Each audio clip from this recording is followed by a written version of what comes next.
Praise the Lord. கர்த்தருடைய பரிசுத்த நாமம் மைமைப்படுவதாக. இன்றைய தியானம் ஏசாயா 9ஆம் அதிகாரத்திலிருந்து 12ஆம் அதிகாரம் வரை. இந்த நாள் தியானத்திற்கான தலைப்பு இருளில் பிரகாசிக்கும் தேவன். இன்றைக்கு நாம் வாசிக்கக்கூடிய தியான பகுதியை ஆண்டவர் ஏசாயா தீர்க்கதரிசிக்கு தரிசனத்தின் மூலமாகவோ ஏதாவது ஒரு முறையில் ஆண்டவர் கொடுத்திருக்கிறார். ஆனால் கொடுத்த நேரத்தில் தேசத்தினுடைய பின்னணி எப்படி இருந்ததென்றால் இருளாக காணப்பட்டது. தேசத்தில் ஒரு நம்பிக்கை இல்லாமல் ஒரு தேசமாக மிக பரிதாபமான நிலையில் அவர்கள் இருந்தார்கள். அப்போ எங்களுடைய வாழ்க்கைக்கு ஒரு வெளிச்சம் வேண்டும், அல்லது எங்களுடைய வாழ்க்கைக்கு ஒரு தீர்வு வேண்டும் என்று அவர்கள் எதிர்பார்த்து கொண்டிருந்தார்கள். இன்றைக்கு அவர்கள் அனுபவிக்கக்கூடிய பிரச்சனைகளிலிருந்து ஒரு தீர்வு வேண்டும் என்ற எதிர்பார்ப்போடு மக்கள் இருந்தார்கள். ஆனால் ஆண்டவர் இந்த அதிகாரங்களில் நாம் படிக்கும்போது அவர்களுக்கு நல்ல ஒரு சில தீர்வுகளை கொடுத்தார். அந்த தீர்வுகள் எல்லாம் உடனடியாக அவர்களுடைய தேவைகளை சந்திக்கவில்லை. மாறாக அவர்கள் விசுவாசித்து காத்திருந்து தான் அதை பெற்றுக்கொள்ள வேண்டியதாக இருந்தது. அப்போ இந்த ஒரு இருளான சூழ்நிலையில் ஆண்டவர் எப்படி அவருடைய வெளிச்சத்தை கொண்டு வருகிறார் என்று தான் இன்றைக்கி நம்ம தியானிக்க போகிறோம். அது 3 விதமான வகையில் ஆண்டவர் இருளில் இருந்த ஜனங்களுக்கு வெளிச்சத்தை கொண்டு வருகிறார்.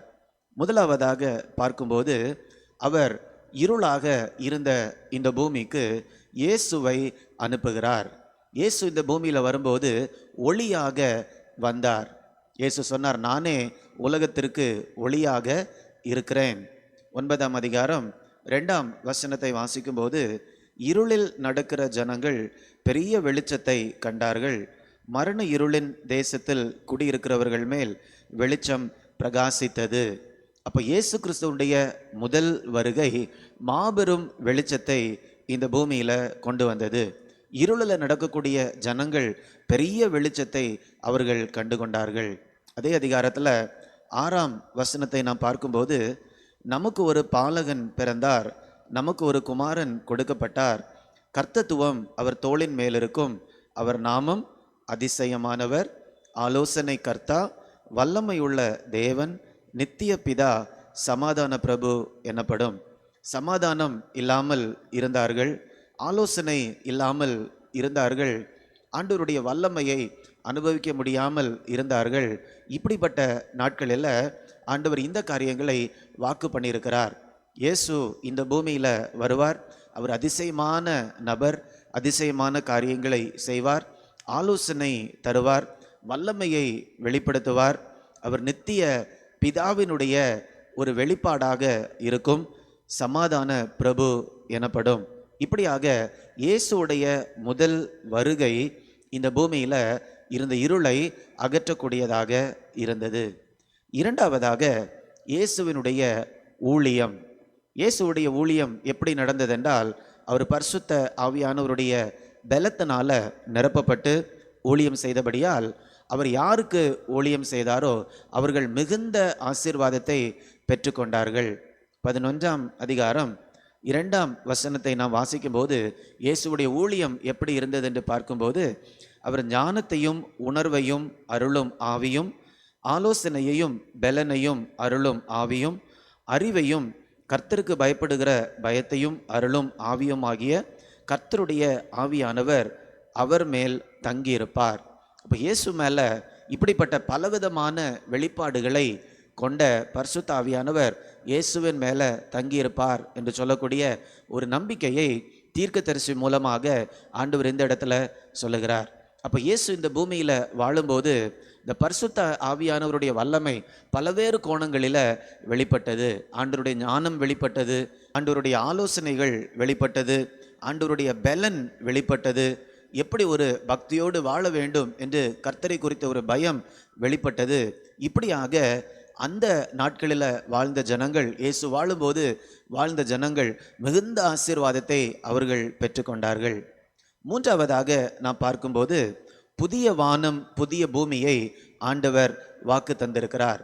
11ஆம் அதிகாரம் 9ஆம் வசனத்தை நாம் வாசிக்கும்போது, என் பரிசுத்த பர்வதம் எங்கும் தீங்கு செய்வாரும் இல்லை, கேடு செய்வாரும் இல்லை. சமுத்திரம் ஜலத்தினால் நிறைந்திருக்கிறது போல் பூமி கர்த்தரை அறிகிற அறிவினால் நிறைந்திருக்கும். இந்த தீர்க்கதரிசி ஆண்டவருடைய வார்த்தையை சொன்ன நாட்களில் தேசத்தில் பயங்கரமான தீமைகள் இருந்தது, கேடுகள் நடந்தது.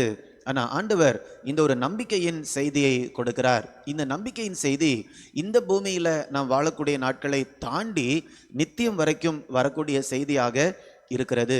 இப்போ தீர்க்கதரிசி இந்த வார்த்தைகளை பேசும்போது இயேசுடைய முதல் வருகை கூட வரவில்லை. இயேசுவின் முதல் வருகைக்கு முன்னால சுமார் ஒரு 700 ஆண்டுகளுக்கு முன்னால ஏசாயா தீர்க்கதரிசி இந்த தீர்க்க தரிசனங்களை சொல்லியிருக்கிறார். அப்படி என்றால் அவருடைய தீர்க்க தரிசன வார்த்தைகளை சரீர பிரகாரமான காதுகளால் கேட்ட ஜனங்கள் அது நிறைவேறக்கூடிய நாட்களில் அவர்கள் வாழவில்லை. அது வெகு தொலைவில் நடக்கக்கூடிய காரியங்களை தான் ஆண்டவர் நம்பிக்கையாக இந்த ஜனங்களுக்கு சொன்னார். அப்படி என்றால் அது எப்படி இவர்களுடைய வாழ்க்கையில் ஒரு வித்தியாசத்தை கொண்டு வர முடியும்? தூரத்தில் நடக்கக்கூடிய காரியங்களை ஆண்டவர் இந்த ஜனங்களுக்கு சொல்லுகிறார். ஆனால் இவங்க என்ன கேட்குறாங்க? இன்னைக்கு எங்களுடைய சூழ்நிலைகளை மாற்றுங்க, அதுதான் அவங்க எதிர்பார்க்குறாங்க. இப்போ இந்த செய்தி இவர்களுடைய வாழ்க்கையில் எப்படி ஒரு வித்தியாசத்தை கொண்டு வர முடியும்? எப்படி கொண்டு வர முடியும் என்றால், இந்த நித்திய நம்பிக்கையின் செய்தியை ஆண்டவர் கொடுக்கும்போது அதை விசுவாசித்து அந்த நம்பிக்கையை நோக்கி அவர்கள் வாழும்போது இந்த நாளில் இருக்கக்கூடிய அவர்களுடைய பிரச்சனைகளுக்கும் தீர்வு கிடைக்கும். அதனால தான் அந்த நாளில் இருந்த தேவைகளுக்கு ஆண்டவர் இனி வரக்கூடிய நாட்களில் நடக்கக்கூடிய காரியங்களை ஆண்டவர் வெளிப்படுத்தி இருக்கிறார். இப்போ இந்த 3 காரியங்களை நாம் பார்த்தோம். இதில் 2 காரியங்கள் நிறைவேறியாச்சு. ஆனாலும் 2வது காரியம், இயேசுடைய ஊழியத்தை இப்பொழுது பரிசுத்த ஆவியானவர் இந்த பூமியில் நிறைவேற்றி வருகிறார். அவருடைய சபையின் மூலமாக பரிசுத்த ஆவியானவர் நிறைவேற்றி வருகிறார். இப்போ இன்றைக்கு அநேக ஆண்டுகளுக்கு பிறகு ஏசாயா தீர்க்கதரிசி புஸ்தகத்தை நாம் படிக்கும்போது ஒரு பெரிய நம்பிக்கை கிடைக்கிறது. இயேசு இந்த பூமியில் வாழும்போது எப்படி இருளில் இருந்த ஜனங்கள் பெரிய வெளிச்சத்தை கண்டார்களோ, இயேசு இந்த பூமியில் வாழும்போது எப்படி அநேக விதமான ஆசீர்வாதங்களை ஜனங்கள் பெற்றுக்கொண்டார்களோ, அதே ஆசீர்வாதங்களை ஆவியானவர் மூலமாக நாமும் கூட பெற்றுக்கொள்ளலாம். அது மாத்திரமல்ல, பரிசுத்த ஆவியானவருடைய ஊழியத்தின் மூலமாக நம்முடைய வாழ்க்கையில் உள்ள அநேக விதமான தேவைகள் கண்டிப்பாக சந்திக்கப்படும். ஆனால் எல்லா தேவைகளும் நிச்சயமாக இந்த பூமியில் சந்திக்கப்படுமா என்று நாம் கேட்டோம் என்றால் கண்டிப்பாக இல்லை என்று தான் சொல்ல முடியும். ஏனென்றால் 3வதாக நம்ம வாசித்தோமே, சமுத்திரம் ஜலத்தினால் நிறைந்திருக்கிறது போல பூமி கர்த்தரை அறிகிற அறிவினால் நிறைந்திருக்கும். என் பரிசுத்த பர்வதமெங்கும் தீங்கு செய்வாரும் இல்லை, கேடு செய்வாரும் இல்லை. இந்த காரியம் எப்போதான் நிறைவேறப் போகிறது என்றால், ஆண்டவர் புதிய வானத்தையும் புதிய பூமியையும் சிருஷ்டித்த பிறகுதான் இந்த காரியங்கள் எல்லாம் முழுமையாக நிறைவேறப் போகிறது. அப்போ முழுமையாக ஆண்டவருடைய வாக்குத்தத்தங்கள் நிறைவேறும் போது தான் நம்முடைய எல்லா விதமான தேவைகளும் சந்திக்கப்படும். அதற்கு முன்பதாக இந்த பூமியில் அநேக நம்முடைய தேவைகளை ஆண்டவர் சந்திக்கிறார். ஆனாலும் ஒரு சில இடங்களில் நம்ம ஆண்டவரை சார்ந்து நாம் வாழ வேண்டியதாக இருக்கும். ஆனால் இன்றைக்கு வாழக்கூடிய நமக்கு இந்த செய்தி எப்படி ஒரு ஆசீர்வாதத்தை கொண்டு வருகிறது என்றால், இதுதான் நித்தியம். நித்தியத்தை ஆண்டவர் நமக்கு முன்னால் வச்சுட்டாரு. சமுத்திரம் ஜலத்தினால் நிறைந்திருக்கிறது போல பூமி கர்த்தரை அறிகிற அறிவினால் நிறைந்திருக்கும். அங்கே யாருமே கேடு பண்ண மாட்டாங்க, தீங்கு செய்ய மாட்டாங்க. அதை நோக்கி தான் நாம் போய்கொண்டு இருக்கிறோம். அதை நாம் விசுவாசிப்போம் என்றால், இன்றைக்கு நாம் எடுக்கக்கூடிய ஒவ்வொரு தீர்மானம், இன்றைக்கு நாம் எடுக்கக்கூடிய ஒவ்வொரு விசுவாச அடியும் இப்படிப்பட்ட ஒரு எதிர்காலத்தை நோக்கி போய்கொண்டிருக்கிறது. எந்த விசுவாசத்தோடு நாம் அடிகளை முன்னால் எடுத்து வைப்போம் என்றால், இந்த பூமியில் இன்றைக்கு நம்ம வாழக்கூடிய வாழ்க்கை மிகுந்த பிரகாசமாக காணப்படும். ஒரு சிலர் நினைப்பாங்க, நான் ஆண்டவருக்கு உண்மையாக வாழ்ந்து என்ன பிரயோஜனம், சுற்றி இருக்கிறவங்க ஆண்டவருக்கு உண்மையாக வாழவில்லை, நான் மட்டும் உண்மையாக வாழ்ந்து என்ன பிரயோஜனம் என்று சொல்லி. ஆனால் உண்மையான பிரயோஜனம் என்னவென்றால், இன்றைக்கு நாம் எந்த சூழ்நிலையில் இருந்தாலும் ஆண்டவருடைய வார்த்தையை விசுவாசித்து விசுவாசத்தினால வாழும்போது நம்முடைய வாழ்க்கை பயணம் எதை நோக்கி போய்கொண்டிருக்கிறது என்றால், இதில் நம்ம ஆண்டவர் சொல்லியிருக்கக்கூடிய நித்தியத்தை நோக்கி பயணிக்கிறது. இதுதான் நம்ம வாழ்க்கையில் பெரிய நம்பிக்கையை தருகிறது. இன்றைக்கு உங்களுடைய வாழ்க்கையில் ஏதாவது ஒரு பகுதியில் அதிகமாக இருள் காணப்படுகிறதா? தனிப்பட்ட வாழ்க்கையோ, குடும்ப வாழ்க்கையோ, சமுதாய வாழ்க்கையோ, அல்லது உறவுகளோ, வேற ஏதாவது ஒரு காரியத்திலேயோ இருள் அதிகமாக காணப்படுகிறது நினைக்கிறீங்களா? அல்லது மன இருளாக இருக்கலாம், ஆவிக்குரிய இருளாக இருக்கலாம். எப்படிப்பட்ட இருளாக இருந்தாலும் இயேசு இந்த பூமியில வாழும்போது எப்படி இருளை நீக்கி வெளிச்சத்தை கொண்டு வந்தாரோ அதே விதமாக பரிசுத்த ஆவியானவர் இன்றைக்கும் பூமியில் இருக்கக்கூடிய இருளை, ஒரு தனி மனிதனுடைய இருதயத்திலும் மனதிலும் இருக்கக்கூடிய இருளை அவர் அகற்றி வருகிறார். பாவியானவரை சார்ந்து கொள்ளும்போது நம்முடைய வாழ்க்கை பிரகாசிக்கப்படும். அது மாத்திரமல்ல, இந்த புதிய வானம் புதிய பூமியை ஆண்டவர் சிருஷ்டிக்க போகிறார். அங்கே எனக்கும் ஒரு இடத்தை ஆண்டவர் வைத்திருக்கிறார். அதனால அந்த நித்தியத்தின் வெளிச்சத்தில் நான் வாழுவேன் என்று விசுவாசத்தோடு நாம் வாழும்போது நம்முடைய வாழ்க்கை மிகுந்த பிரகாசமானதாகவே காணப்படும். ஏனென்றால் இருளை பிரகாசிப்பதற்காக இயேசு இந்த பூமியில வெளிப்பட்டார். அவர் இந்த நாட்களில் வாழக்கூடிய நம்முடைய இருளையும் பிரகாசித்து நம்மையும் மேன்மையாக நடத்த வல்லமையுள்ளவராக இருக்கிறார். நாம் ஜெபிக்கலாமா அந்த விசுவாசத்தோடு? அன்பின் பரலோக பிதாவே, இந்த நல்ல நாளுக்காக உமக்கு நன்றி தகப்பனே.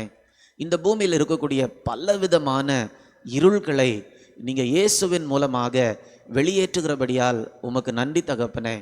எனக்கு முன்னால் இருக்கக்கூடிய இருள்களை எல்லாம் நீங்கள் அகற்றி போடும்படியாக நான் உம்மை விசுவாசிக்கிறேன். என்னுடைய வாழ்க்கையில் இருக்கக்கூடிய இருளை, மன இருளை, இருதயத்தில் காணப்படக்கூடிய இருளை, ஆவிக்குரிய இருள்களை ஆண்டவர் மாற்றி போடும்படியாய் ஜெபிக்கிறேன் தகப்பனே. நித்தியத்தின் வெளிச்சத்தில் நான் வாழ ஆண்டவர் கிருபை தரும்படியாய் ஜெபிக்கிறேன். நித்தியத்துக்கு அடுத்த வாக்குத்தத்தங்களை ஆண்டவர் எங்களுக்கு கொடுத்திருக்கிறீரே, அதை மாத்திரம் விசுவாசித்து நித்திய வெளிச்சத்தில் இந்த பூமியில் வாழக்கூடிய வாழ்க்கையை வாழ ஆண்டவர் கிருபை தரும்படியாய் ஜெபிக்கிறேன். அப்படி எங்களை ஒவ்வொருவருடைய வாழ்க்கையும் ஆண்டவர் பிரகாசிப்பிக்கிறபடியால் உமக்கு நன்றி. மீட்பர் இயேசுவின் மூலம் பிதாவே, ஆமேன், ஆமேன். God bless you. God bless you.